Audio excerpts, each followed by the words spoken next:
நடிகர் விஜய், முதலமைச்சரான விஜய் எப்படி தமிழ்நாட்டை பாத்துக்கிறார்? நடிகர் விஜயா பார்த்ததுக்கும் முதலமைச்சர் ஜோசப் விஜயா பார்க்கறதுக்கும் நிறைய வித்தியாசம் இருக்கு. அந்த வித்தியாசங்கள் தமிழ்நாட்டுக்கு நல்லா இருக்கா? நல்லபடியா இருக்க மாதிரி தான் இப்ப as of now நல்லபடியா இருக்க மாதிரி தான் தெரியுது. இந்த 100 நாள் ஆட்சியை பத்தி உங்களுடைய கணிப்பு என்ன? வெளிப்பாடு என்ன, அவருடைய திறமைகள் என்னன்றது நல்லா தெரியுது. எந்த விஷயத்துல நீங்க ஓகேன்றீங்க? ஊழலற்ற ஆட்சியை கொண்டு வரணும்னு விருப்பப்படுறாரு. பழையபடி காமராஜருடைய ஆட்சியை கொண்டு வருவேன் அப்படிங்கிறாரு. கொண்டு வந்திருக்காரா? கொண்டு வர்ற மாதிரி தான் தெரியுது. வந்திருக்காருன்ற எண்ணமும் மேலோக்கி வருது. ஊழல் குறைஞ்சிருக்கா? கட்டாயமா குறைஞ்சிருக்கு சார். அப்படியா? கட்சியில குறைஞ்சிருக்கு. இந்த ஊழல்ன்ற விஷயத்த அந்த கட்சிகள்லாம் எடுக்கல. ஆனா விஜய் இதை எடுத்ததுக்கு என்ன காரணம்னு நினைக்கிறீங்க? புதுசா ஒருத்தர் யாரும் வரமாட்டாங்களான்னு எதிர்பார்த்துட்டு இருந்தாங்க. நம்ம விஜய் மக்கள் ஒரு மாற்றத்தை எதிர்பார்த்தாங்கன்றீங்க. கட்டாயமா மாற்றத்தை எதிர்பார்த்தாங்க. அந்த மாற்றத்தை ஒரு கொடுப்பாரு நம்பிக்கை இருக்குது. மாற்றத்தை கொடுத்திருக்காரா? மாத்தி 3 மாசம் தானங்க ஆகுது. 100 நாள்ல தான் இருக்கு. 100 நாள்ல இவ்வளவு தூரம் தெரியுது.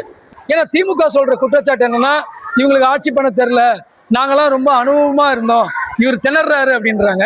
நீங்க ஒரு வக்கீலா என்ன நினைக்கிறீங்க?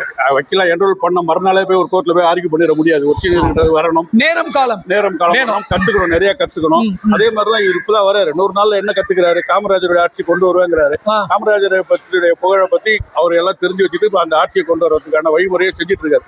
100 நாள்லயே இந்த அளவுக்கு பண்ணிருக்காருன்றப்ப இன்னும் அவருக்கு 4.25 வருடம் இருக்கு.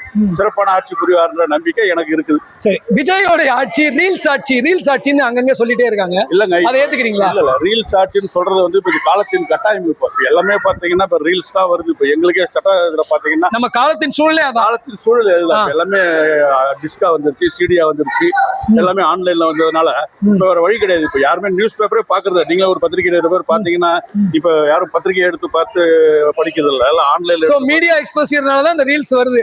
அப்ப விஜய் ஆட்சியை ரீல்ஸ் ஆட்சின்னு சொல்றது நம்ம ஏத்துக்க வேண்டாம். ரீல்ஸ் ஆட்சின்னு சொல்றது நல்லதுதானே படுது. அதுல தப்பு இல்லைன்றீங்க? தப்பு கிடையாது. ஒரு தமிழனா விஜய் இந்த 100 நாள்ல செஞ்ச ஒரு நல்ல விஷயம் என்ன? ஊழலை ஒழித்ததுதான்.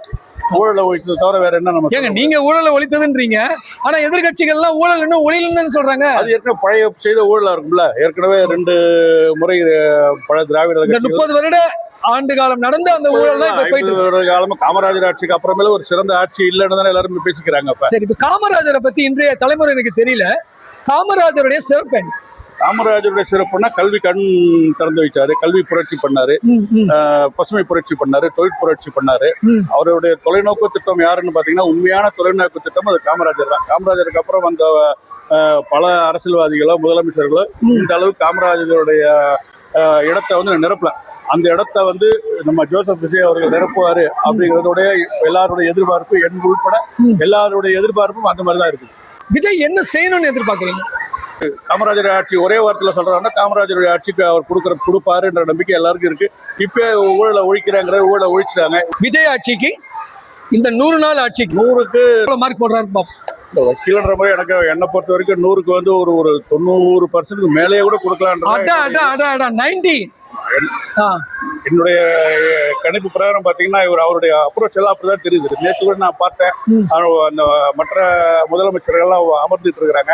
இவருடைய வந்து எல்லா முதலமைச்சருக்கும் மரியாதை செய்யறப்ப எழுந்து நின்று ஒரு கண்ணியத்தோட இருக்கிற முதலமைச்சரா இருக்கக்கூடிய மாநிலத்துல ஒரு மத்திய உள்துறை அமைச்சர் வராரு அப்படிங்கிறப்ப இவரே போய் வாசல்ல போய் நின்று வரவேற்கிறதெல்லாம் அந்த தன்மையெல்லாம் பாத்தீங்கன்னா ஒரு முதலமைச்சருக்குரிய மாண்பு கரெக்டா இருக்குது. ரொம்பவே இருக்கு. இதுதான் காமராஜர் செய்தார். இப்ப காமராஜருடைய ஒரு மறுபிறவியின் கூட ஒரு சரி, நான் ஒண்ணு கேக்குறேன். சோ விஜய மக்கள் வரவேற்கிறாங்க. கட்டாயமாக. எதிர்கட்சிகள் சொல்ற மாதிரி விஜய் ஒண்ணுமே செய்யல, விஜய் சரியில்லை எதிர்கட்சிகள் சொல்றாங்கன்னா எதிர்கட்சிகள் இவரை கண்டு அஞ்சுகிறார்கள் அப்படிதான் தோணுது. ஏன்னா எதிர்கட்சி எல்லா திராவிட கட்சிகள் மற்ற கட்சி ஆண்ட கட்சி எல்லாருமே தாங்கள் செய்த ஊழலை வந்து இவர் எங்க வெளிப்படுத்தி விடுவாரோ அப்படிங்கிற பயத்தினால அவர்கள் இதை சொல்கிறார்கள். ஊழல் செய்தவங்களுக்கோ மற்ற ஊழல்வாதிகளுக்கோ அவர் மேல ஒரு பயம் இருக்கு. மடியில கனலினா உங்களுக்கு பயம் கிடையாது இல்ல. தவறு இருக்கவங்க தான் பயப்படுறாங்க. இப்ப நம்ம போன்ற பாமர மக்கள் அனைவரும் அவரை வரவேற்கின்றனர்.